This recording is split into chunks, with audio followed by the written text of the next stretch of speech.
when all these blessings and curses I have set before you come upon you, and you take them to heart wherever the Lord your God disperses you among the nations.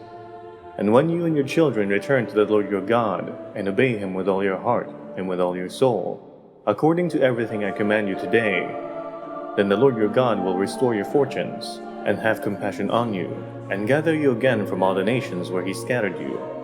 Even if you have been banished to the most distant land under the heavens, from there the Lord your God will gather you and bring you back. He will bring you to the land that belonged to your ancestors, and you will take possession of it. He will make you more prosperous and numerous than your ancestors.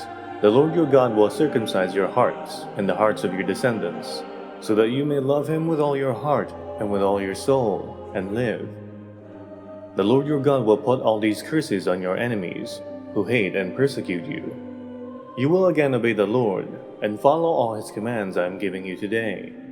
Then the Lord your God will make you most prosperous in all the work of your hands, and in the fruit of your womb, the young of your livestock, and the crops of your land.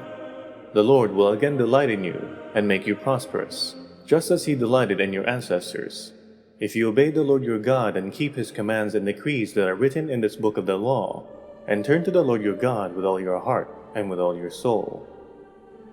The offer of life or death. Now what I am commanding you today is not too difficult for you or beyond your reach. It is not up in heaven so that you have to ask, who will ascend into heaven to get it and proclaim it to us, so we may obey it? Nor is it beyond the sea, so that you have to ask, who will cross the sea to get it and proclaim it to us, so we may obey it? No, the word is very near you. It is in your mouth and in your heart, so you may obey it. See, I set before you today life and prosperity, death and destruction. For I command you today to love the Lord your God, to walk in obedience to him, and to keep his commands, decrees, and laws. Then you will live and increase, and the Lord your God will bless you in the land you are entering to possess. But if your heart turns away and you are not obedient, and if you are drawn away to bow down to other gods and worship them, I declare to you this day that you will certainly be destroyed. You will not live long in the land you are crossing the Jordan to enter and possess.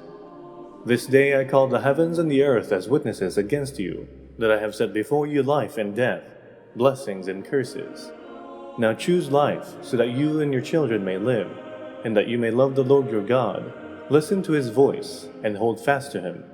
For the Lord is your life, and he will give you many years in the land he swore to give to your fathers, Abraham, Isaac, and Jacob.